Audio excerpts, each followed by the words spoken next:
जय हिंद बच्चों, स्वागत है आपका हमारे YouTube चैनल में। बच्चों, यदि अभी तक आपने चैनल को सब्सक्राइब नहीं किया है तो सब्सक्राइब कर लीजिए ताकि आपको नए वीडियोज़ की नोटिफिकेशन मिलती रहे। और वीडियो को ज़्यादा से ज़्यादा अपने मित्रों के साथ शेयर करिए ताकि उनको भी पढ़ाई में किसी भी प्रकार का व्यवधान उत्पन्न ना हो। अब चलिए हम आज देखिए हल करेंगे प्रश्नावली 3.4 का क्वेश्चन नंबर सेकेंड। हमारा क्वेश्चन सेकंड कहता है कि निम्न समस्याओं में देखिए ये तार्किक समस्याएं यहाँ दी हैं। अब इनसे हमें पहले समीकरण का निर्माण करना होगा और फिर उनको विलोपन विधि से हल करना है। तो चलिए निम्न समस्याओं में रैखिक समीकरणों के युग्म बनाइए और उनके हल यदि उनका अस्तित्व हो तो विलोपन विधि से ज्ञात कीजिए। तो चलिए हम स्टार्ट करते हैं। इसमें पहला नंबर है, देखो हम इसको पहले रफ करके समझ लेते हैं। यहाँ बोल रहा है कि यदि हम अंश में एक जोड़ दें तो अंश और हर की बात आ जाती है तो एक परिमेय संख्या हो जाती है या कि एक भिन्न हो जाती है। तो मान लो भिन्नात्मक संख्या है तो उसको हम x/y के रूप में लिख सकते हैं।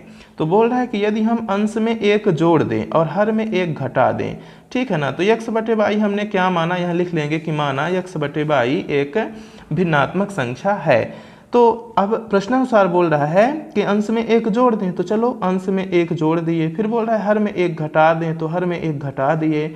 तो भिन्न एक में बदल जाती है, तो भिन्न बदल गई एक में। अब इसका हमें कर देना है तिर्यक गुणा। तो देखो 1/1, तो 1 का गुणा इसमें, 1 का गुणा इसमें, तो ये हो जाएगा x+1। भाई 1 का गुणा होगा तो मान वही आएगा और ये आ जाएगा y-1।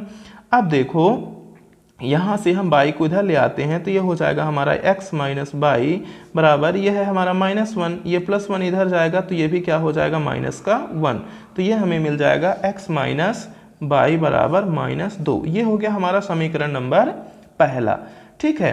फिर बोल रहा है तो ये एक में बदल जाते हैं। यदि हम हर में एक जोड़ें तो वह 1/2 बन जाती है, यानी अंश में कुछ नहीं करना है। तो ये x/y प्लस हर में एक जोड़ दें तो वो कितनी बन जाती है 1/2।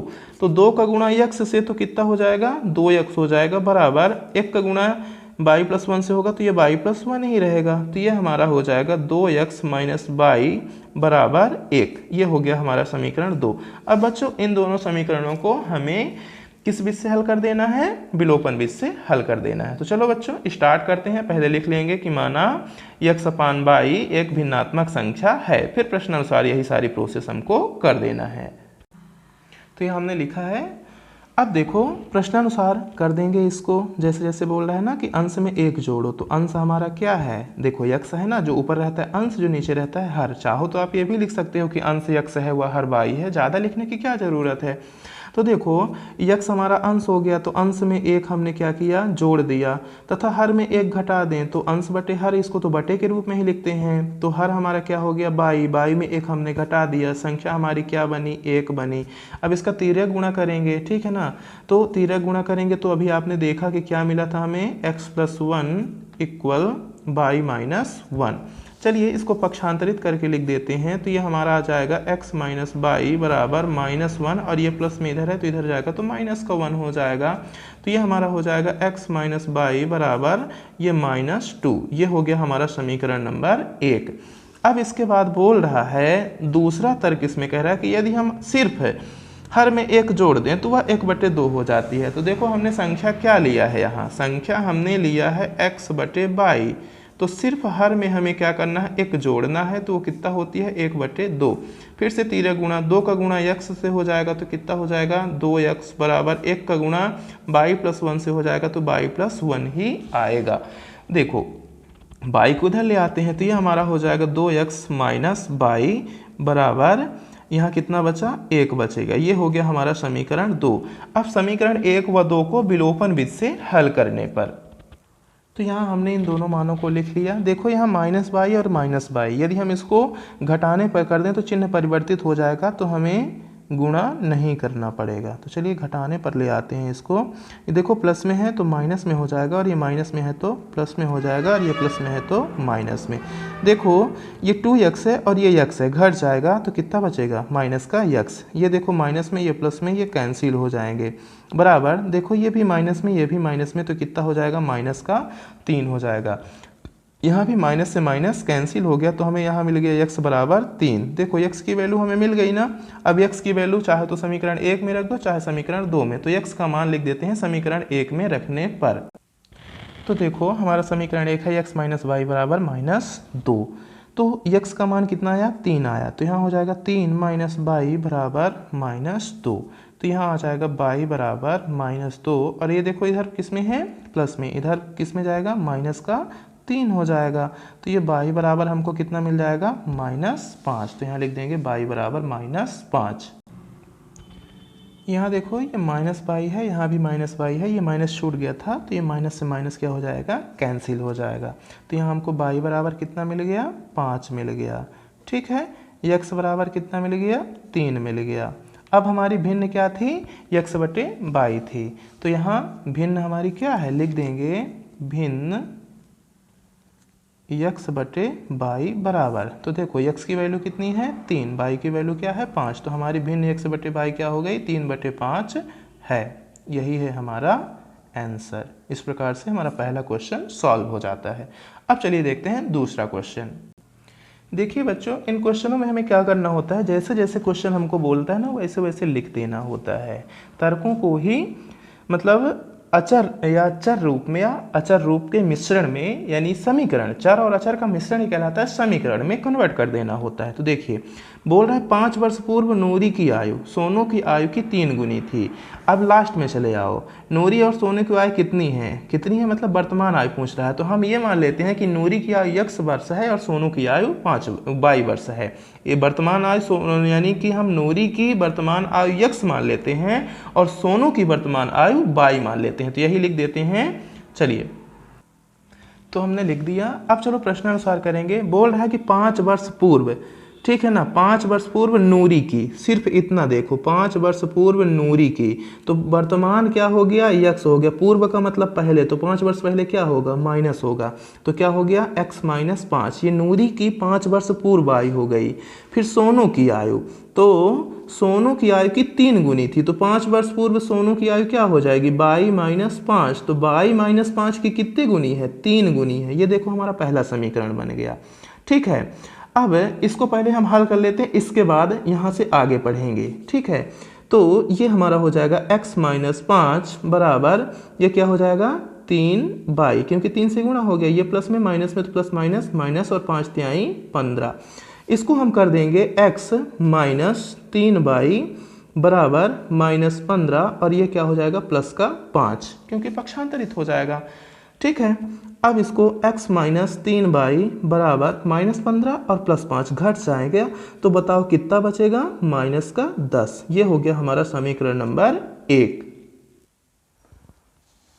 अब देखो आगे बोल रहा है कि 10 वर्ष पश्चात, तो सिर्फ इतना देखो 10 वर्ष पश्चात, वर्तमान में क्या है, वर्तमान में आयु है x वर्ष, तो वर्तमान में जब x है तो 10 वर्ष पश्चात इसमें 10 क्या होगा जुड़ेगा। ठीक है ना, तो इसी प्रकार सोनू की आयु भी y प्लस क्या हो जाएगी 10 हो जाएगी, क्योंकि 10 वर्ष पश्चात, तो बोल रहा है कि नूरी की आयु सोनू की आयु की 2 गुनी हो जाएगी 10 वर्ष पश्चात। तो 10 वर्ष पश्चात नूरी की आयु ये हो गई, सोनू की आयु ये हो गई, और कितने गुनी है 2 गुनी है। तो बस यहाँ 2 का गुणा कर दो और भैया बना दो इसका समीकरण। ज़्यादा दिमाग लगाने की ज़रूरत नहीं है, सिर्फ इतना ही करना है। चलिए बना देते हैं। तो ये हो जाएगा x प्लस 10 बराबर 2y हो जाएगा यहाँ, और ये हो जाएगा 10 दूना 20। चलिए इसको भी पक्षांतर करके लिख देते हैं समीकरण के रूप का। तो ये हो जाएगा x माइनस 2y, देखो प्लस में है इधर आएगा तो माइनस का 2y बराबर, ये हो गया हमारा 20। देखो ये प्लस का 10 है, इधर आएगा तो माइनस का 10 हो जाएगा। तो ये हो गया हमारा x माइनस 2y बराबर 20 में 10 घटा देंगे तो आ जाएगा 10। ये हो गया समीकरण 2। अब समीकरण 1 व 2 को विलोपन विधि से हल करने पर, तो देखो ये हमारे मान हो गए x माइनस 3y बराबर माइनस 10, x माइनस 2y बराबर 10। यदि हम इसको घटाने पर कर दें, देखो x हमारा इक्वल है ना, तो यहाँ से भी x विलोपित हो जाएगा, तो कर देते हैं घटाने पर। ठीक है ना, देख लेंगे जब पद समान रहेंगे ना तभी करेंगे। तो देखो ये प्लस में है तो माइनस में, ये माइनस में है तो प्लस में, ये प्लस में है तो माइनस में, यहाँ x हो जाएगा कैंसिल। देखो ये प्लस में ये माइनस में तो घट जाएगा, माइनस की वैल्यू ज़्यादा है 3 है, तो यहाँ क्या आ जाएगा माइनस का y आ जाएगा बराबर। अब यहाँ देखो ये किस में है, ये माइनस 10 है और ये भी माइनस का 10 है, तो जब माइनस दोनों में है तो माइनस ये कितना हो जाएगा 20 हो जाएगा। देखो यहाँ माइनस से माइनस हो गया कैंसिल।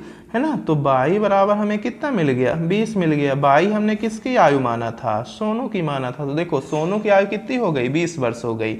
लेकिन अभी हमें नूरी की भी आयु ज्ञात करना है, तो बाई के मान को रख देते हैं समीकरण 1 में। तो ये हो गया समीकरण हमारा 1, x माइनस 3y बराबर -10। तो बाई का मान है 20, तो ये हो जाएगा x माइनस 3 गुणे 20 बराबर -10। तो ये हो जाएगा x, देखो माइनस प्लस माइनस और 3 दूना 6, यानी 20 तिहाई 60 बराबर -10। तो ये x बराबर -10। और देखो ये -60 है, इधर जाएगा तो प्लस का हो जाएगा 60। तो ये x बराबर देखो 10 घट जाएगा तो कितना आ जाएगा 50। तो हमने x किसकी आयु माना था, नूरी की माना था। तो अतः नूरी की आयु 50 वर्ष व सोनू की आयु 20 वर्ष है। ये हो गया हमारा आंसर। यह हमने लिख दिया कि नूरी की आयु 50 वर्ष और सोनू की आयु 20 वर्ष है। अब चलिए हम देखते हैं अगला क्वेश्चन। तीसरा है 2 अंकों की संख्या के अंकों का योग 9 है। अब देखो जब 2 अंक की संख्या होगी तो एक इकाई का अंक होगा और दूसरा दहाई का अंक होगा। तो हम ये मान लेते हैं कि इकाई का अंक x व दहाई का अंक y है। अब कर लेते हैं प्रश्नानुसार। तो बोल रहा है कि 2 अंकों की संख्या के अंकों का योग 9 है। तो x और y को यदि हम जोड़ दें तो x धन y बराबर कितना बोल रहा है, 9 है। ये हो गया हमारा समीकरण नंबर 1। अब बोल रहा है इन संख्या का 9 गुना, ठीक है ना, यानी इन संख्याओं का 9 गुना। अब देखो सबसे पहले हमें क्या ज्ञात करना होगा, संख्या ज्ञात करना होगा। तो संख्या बराबर क्या होता है, 10 गुणे दहाई का अंक प्लस इकाई का अंक। तो पहले संख्या ज्ञात कर लेते हैं। ये हुआ हमारा सूत्र। तो 10 गुणे दहाई अंक क्या है, दहाई अंक है हमारा y प्लस इकाई अंक क्या है x। तो हमारा सूत्र क्या बना, 10y प्लस x। ये हो गई हमारी संख्या। देखो संख्या का 9 गुना, तो अब हमें क्या कर देना है, संख्या का कर देना है 9 गुना। 10y प्लस x का कितने गुना, संख्या का हमें 9 गुना। तो ये संख्या का 9 से हमने क्या कर दिया, गुना। तो संख्या का 9 गुना संख्या के अंकों पर पलटने से बनी संख्या। तो देखो संख्या को हम पलट देते हैं, तो संख्या को पलटेंगे तो क्या हो जाएगा, 10x प्लस y। देखो ये नई संख्या हो गई। तो संख्या के अंकों को पलटने, ध्यान रखना कुछ नहीं करना है, x के स्थान पर y के स्थान पर x, भाई इकाई के स्थान पर दहाई के स्थान पर इकाई। तो 10y प्लस x था तो 10x प्लस y हो गया। तो संख्या के अंकों पर पलटने से बनी संख्या का 2 गुना है। इसका कितने गुना, 2 गुना। देखो भैया ये बन गया हमारा समीकरण। चलो इसको सॉल्व कर देते हैं। तो देखो 9 दाहम 90 y प्लस 9x बराबर 10 दूना 20 x प्लस 2y। ठीक है, चलो इसको सेटअप कर देते हैं। तो ये हमारा कितना हो जाएगा, यहाँ देखो ये हमारा टोटल हो जाएगा 90y है ना। तो इधर 2y इधर ले आओ, तो देखो ये हो जाएगा 90y माइनस 2y। ठीक है, प्लस कितना है 9x है और इधर कितना है 20x। तो देखो ये किस में है, प्लस में है ना, इधर आएगा तो माइनस का 20x। इधर बराबर, अब कुछ नहीं बचा तो बराबर में लिख देंगे 0। अब चलो x को पहले लिख लेते हैं ना कि x के बाद y आता है, तो हम क्रम से लिख देते हैं, कोई इशू तो नहीं बनना चाहिए। तो देखो y यहाँ x कितना है 9x है और ये कितना है 20x है। तो 20 में यदि हम 9 निकाल दें तो 20 में 9 निकलेगा तो कितना बचेगा, हमें पता है ना कि 11 में यदि हम 9 जोड़ दें तो 20 हो जाता है। लेकिन ये माइनस वाला मान ज़्यादा है तो यहाँ कितना आ जाएगा -11x हो जाएगा ना। अब इसके बाद देखो ये वाला तो आपका क्लियर हो गया, इतना है ना, घटाने पे 11x आ गया। अब ये 90y और -2y, तो 90 में 2 निकाल दो तो धन कितना आ जाएगा 88y बराबर 0। अब देखो 11 8 88, आप इसमें कॉमन क्या ले सकते हो, आप इसमें कॉमन ले सकते हो 11। तो ये हमारा हो जाएगा, यहाँ से हम कॉमन ले रहे हैं। तो हमने कॉमन लिया क्या 11 बस लो, माइनस में मत लो, सिर्फ 11 कॉमन लो। तो 11 लिया हमने कॉमन, तो क्या बचा माइनस का x बचा। और यहाँ से क्या निकल जाएगा हमारा, तो देखो 11 कॉमन लिए -x बचा और प्लस 8 का बचा y और बराबर इधर क्या हो गया 0। अब देखो ये 11 जीरो के बट्टे में चला जाएगा, तो 0 भागे 11 होगा तो क्या आएगा, 0 ही आएगा। तो हमारा ये बचा -x प्लस 8y बराबर 0। ये हो गया समीकरण 2। ठीक है, अब समीकरण 1 व 2 को विलोपन विधि से हल करने पर, तो ये हो गए हमारे समीकरण। इनको कर देते हैं जोड़ने पर, क्योंकि हम देख रहे हैं ये x ऑलरेडी कट रहा है ना, ये x से x कैंसिल हो गए, क्योंकि ये प्लस में ये माइनस में ये जुड़ जाएंगे। तो देखो ये जब जुड़ेगा तो 8 में एक ठो और y जुड़ जाएगा, तो कितना हो जाएगा, ये हो जाएगा हमारा 9y बराबर, इधर कितना आएगा, 9 ही आएगा, है ना, ये तो 0 है हमारा। तो ये y बराबर हमको कितना मिला, 9/9। तो हमें मिला y बराबर 9 एकम 9। देखो y की वैल्यू यहाँ कितनी आ गई, 1 आ गई। अब जो हमारा y आया है, y के मान को रख देते हैं समीकरण 1 में। तो यहाँ लिखेंगे y के मान को समीकरण 1 में रखने पर, y के मान को समीकरण 1 में रखने पर, तो ये हो जाता है x + 1 बराबर 9। तो देखो ये x बराबर हो जाएगा 9 - 1, तो x बराबर हमें कितना मिल जाएगा, 8। तो देखो x हो गया 8 और y पहले से है 1। अब हमें क्या ज्ञात करनी है, संख्या। तो यहाँ देखो संख्या बराबर हमको मिला था 10y + x, तो इसमें हम रख देते हैं मान। तो ये हो जाएगा 10 × 1 धन x की वैल्यू 8, तो ये हो जाएगा 10 एकम 10 धन 8, तो बराबर आ जाएगा 18। तो देखो संख्या हो गई 18, और यदि हम संख्या के अंकों को पलट देते हैं तो क्या हो जाती है, 81। ठीक है ना। तो यहाँ पर संख्या हमारी क्या हो सकती है, 1 हो सकती है और 8 हो सकती है। ठीक है, क्योंकि संख्या के अंकों का योग क्या है, 9 है। तो पहली संख्या 1 हो सकती है, दूसरी संख्या 8 हो सकती है। तो संख्या के अंकों का योग क्या होगा, 1 और 8 का योग होगा 9। और यदि हम टोटल संख्या ज्ञात करें तो 18 हो सकती है या 81 हो सकती है। तो हमसे यहाँ अभीष्ट मान पूछा था, हम थोड़ा क्वेश्चन को देख लेंगे, क्वेश्चन में हमसे पूछा क्या है। ठीक है ना। तो यह बोल रहा है कि अंकों को पलटने पर बनी संख्या 2 हो जाती है, तो वह संख्या ज्ञात कीजिए। तो यहाँ दोनों संख्या इकाई का अंक 1 व 8 या इकाई दहाई का अंक 1 व 8 बता सकते हैं, या कि 18 बता सकते हैं या 81 बता सकते हैं। ठीक है, तो इस प्रकार से हम बता सकते हैं और यहाँ निष्कर्ष में लिख सकते हैं। तो यहाँ हम निष्कर्ष में लिख दिए कि अतः संख्या के अंक 1 व 8 हो सकते हैं, क्योंकि देखो पहला समीकरण बोल रहा है कि संख्या के अंकों का योग यानी इकाई दहाई का योग करते हैं तो 9 आता है ना, तो 8 और 1 9 आएगा। तथा संख्याएं हमारी 18 हो सकती है, अंकों को पलट देंगे तो 81 हो सकती है, या कि संख्या 81 हो सकती है और अंकों को पलट देंगे तो 18 हो सकती है। इस प्रकार से हमारा ये क्वेश्चन सॉल्व हो जाता है। अब देखते हैं अगला क्वेश्चन। अगला हमारा चौथा नंबर क्वेश्चन है। देखिए हमारा क्वेश्चन कहता है कि मीना नाम की कोई लड़की है, वो 2000 पैसे निकालने के लिए एक बैंक गई। ठीक है, उसने खजांची से यानी जो कैशियर होता है, तो खजांची से 50 तथा 100 रुपए के नोट देने के लिए कहा। तो मीना ने कुल 25 नोट प्राप्त किए। ज्ञात कीजिए कि उसने 50 और 100 के कितने कितने नोट प्राप्त किए। ठीक है, तो चलो हम इसमें पहले समीकरण में चेंज कर लेते हैं और फिर बता देते हैं। तो हम ये मान लेते हैं कि माना मीना को 50 रुपए के x नोट मिले और 100 रुपए के y नोट प्राप्त हुए। तो यहाँ पास हमने लिख दिया कि माना को 50 रुपये के x ठो नोट मिले और 100 रुपये के y ठो नोट मिले। फिर ये देख लो यहाँ पास ये बोल रहा है कि कुल कितने नोट थे, 25 नोट थे, यानी x और y को जोड़ दें तो टोटल कितना आ जाएगा, 25 नोट आ जाएगा। तो इस तरह में तो हमारा बन गया समीकरण नंबर 1 यहीं से बन जाएगा। नोटों की संख्या को जब जोड़ देते हैं तो टोटल कितनी नोट आती है, 25 नोट। अब देखो दूसरा समीकरण बनाना है तो दूसरा भी बना लेते हैं। अब देखो 50 के नोट कितने हैं, x हैं, 100 के नोट कितने हैं, y हैं, टोटल कितने रुपए ले रही है, 2000 ले रही है ना। तो यहाँ पास क्या हो जाएगा आपका 50x प्लस 100 y। भाई 50 रुपये की एक ठो नोट मान लो x है ना, x उसकी वैल्यू है तो 50 की हो गई, तो 50x वैल्यू हो गई है ना 50 रुपये की नोट की। और 100 रुपये की एक ठो वैल्यू कितनी है, 100 रुपये की नोट की, यानी संख्या y है। ठीक है ना, तो ये कितना हो गया 100 y बराबर टोटल कितने रुपए लेने गई थी वो, तो टोटल उसको मिले हैं 2000 रुपये। अब चलो समीकरण 1 व 2 को विलोपन विधि से हल करने पर, तो विलोपन विधि से जब हल करेंगे तो किसी एक पद को विलोपित करना होगा। तो यहाँ लिख देते हैं x को विलोपित करने पर। तो यहाँ हमने लिख दिया x को विलोपित करने पर। तो देखो समीकरण 1 में 50 का गुणा, समीकरण 2 में 1 का गुणा है ना, तो ये हो जाएगा 50 गुणे x धन y बराबर 25। फिर यहाँ 1 का गुणा हो जाएगा तो 1 गुणे 50x धन 100y बराबर 2000।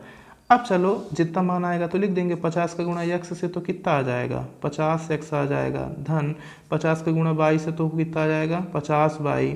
अब देखो 50 का गुणा 25 से करेंगे तो 25 से कम 25, 25 दूना 50, 25 तिया 75, 25 चौको 100, 25 पंचे 125 होता है और एक ठो जीरो यहाँ से उठा करके रख देंगे। ठीक है, इसको मान लेते हैं समीकरण हमारा ये हो गया 3 हो गया। अब देखो 50 का x से होगा ना तो वही वैल्यू आ जाएगी, तो यहाँ आ जाएगा 50x प्लस यहाँ आ जाएगा 100y बराबर यहाँ आ जाएगा 2000। अब देखो इनको क्या करेंगे हम घटाने पर, यहाँ लिख देंगे घटाने पर। इनको हम सॉल्व कर रहे हैं ना तो घटाने पर कर देंगे। तो ये देखो प्लस में है तो माइनस में, ये भी प्लस में तो माइनस में, ये भी प्लस में तो माइनस में, ये देखो कैंसिल हो जाएगी, वैल्यू सेम चिन्ह आसमान। ये प्लस में ये माइनस में, 100 में 50 निकल गया तो माइनस कितना बचेगा 50/। अब देखो ये माइनस में है और ये प्लस में है तो ठीक है, माइनस वाली वैल्यू ज़्यादा है तो माइनस का चिन्ह, चलो घटा देते हैं। 2000 में कितना घटाना है 1250 घटाना है, तो 1250 घटाएंगे तो जाहिर सी बात है ये तो जनरल क्वेश्चन है, आपको पता होगा कि लगभग कितना बचता होगा। यदि ना बचता हो या कि ना समझ में आता तो घटा करके देख लेते हैं। देखो 0 में 0 घटाएंगे तो कितना आएगा 0 आएगा। अब ये हो जाएगा 10, 10 में 5 घटेगा तो कितना आएगा 5 आएगा। ये हो गया 9, तो 9 में जब 2 घटेगा तो कितना आएगा 7, 2 में 1 घटेगा, या अब 2 तो बचा नहीं, हासिल दे दिया, 1 में 1 गया 0, कितना आया 750 आया। तो देखो ये माइनस से माइनस आपका हो गया कैंसिल, तो ये आपका मिला y बराबर 750/50। ठीक है, अब देखो ये 0 से 0 हो जाएगा हमारा कैंसिल, वैसे रफ में कर लेना चाहिए, कर रहे हो तो कोई बात नहीं। देखो अब काट देंगे, 5 एकम 5, यहाँ डायरेक्ट लिख देते हैं 5 एकम 5 है ना। तो 7 में 5 घटा तो कितना बचा, देखो 2 बचा। ये हो गया 25, 5 पचम 25, जाहिर सी बात है 15 पचे 75 होता है, लेकिन हो गया, काट के देख लेते हैं। तो यहाँ y बराबर कितना आ गया 15 आ गया। ठीक है, अब y के मान को हम रख देते हैं समीकरण 1 में, तो लिखेंगे y के मान को समीकरण 1 में रखने पर। तो समीकरण 1 है हमारा x प्लस y बराबर 25। देखो y की वैल्यू 15, तो ये आ जाएगा x प्लस 15 बराबर 25 है ना। x बराबर ये 25, इधर ये प्लस में है, इधर आएगा तो माइनस का 15, 25 में 15 घट गया तो x बराबर कितना आ जाएगा 10। यक्स हमने किसकी नोट माना था, यक्स हम माने थे 50 रुपए की नोट, तो 50 रुपए की नोट कितनी हो गई 10। बाई किसको माना था, बाई हमने माना था 100 रुपए की नोट, तो बाई बराबर 15, ये किसकी नोट है 100 रुपए की नोट, तो लिख देंगे अतः 50 रुपए की नोट 10 व 100 रुपए की नोट 15 है। तो यहाँ हमने लिख दिया कि मीना को 50 रुपए की 10 नोट व 100 रुपए की 15 नोट प्राप्त होगी। ठीक है बच्चों, इस प्रकार से हमारा ये क्वेश्चन भी सॉल्व हो जाता है। अब चलिए देखते हैं इसका अगला क्वेश्चन। देखिए हमारा क्वेश्चन है कि किराए पर पुस्तकें देने वाली किसी पुस्तकालय, मान लो कोई पुस्तकालय है और वो किताबें पढ़ने के लिए किराए से देती है, ठीक है ना। तो प्रथम 3 दिनों का नियत किराया, प्रथम 3 दिन यदि आप पढ़ते हो तो उसका नियत किराया है, ठीक है ना। तो आप यहीं बस पढ़ो और यहाँ लिख दो कि माना प्रथम 3 दिनों का नियत किराया x रुपए है।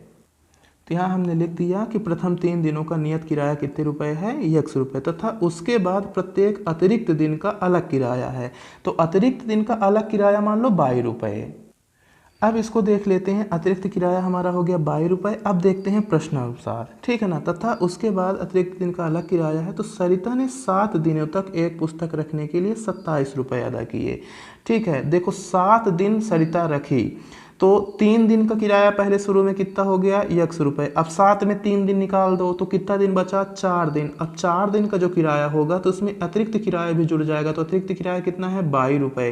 टोटल कितने रुपए देती है 27 रुपये देती है। देखो ये बन गया हमारा पहला समीकरण। ध्यान से फिर से समझेंगे, 7 दिन टोटल सरिता 7 दिनों तक पुस्तक को रखती है, तो 3 दिन का नियत किराया x रुपये है, यानी 3 दिन का अलग से किराया लगेगा। और 3 दिन में यदि आप बुक नहीं लौटाते हो तो एक्स्ट्रा किराया लगता है। तो वो 7 दिन रखती है।